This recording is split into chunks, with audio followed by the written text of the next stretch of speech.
দিছে তো দাদা দাদু আইতাছে আর টাকাটা নষ্ট করতে বুঝছস? আম্মু বুঝেছি, আর বলার লাগবে না।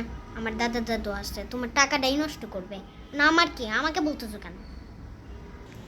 আমার বৌমা কই, আমার নাতিনগুলো কই? আয় আমি তোরে অনেক বছর পর কোলে নিতে যাই, আমার কোলে আয় সোনামণিটা। উমা আম্মা আইছেনি, আম্মা আয় না আয় না আমার কোলে। কি বিডি ডে করে ঝামেলা লাগাইছে বেত্ত বেশ।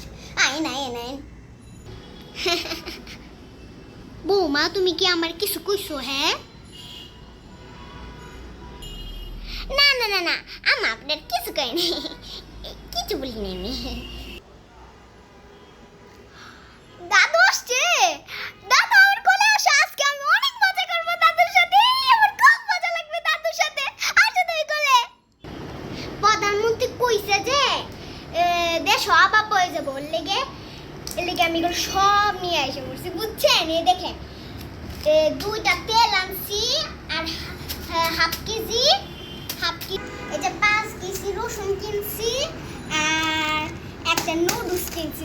দেখছেন ভালো করে না করে নাহলে সমস্যা হয়ে যেত, এর লেগে আমি সব নিয়ে আইছি বুঝছেন? আমি রান্না করে দিব, আপনি বেশি বেশি খাইবেন বুঝছেন? ওমা ভালো করছো বৌমা, ভালো করছো।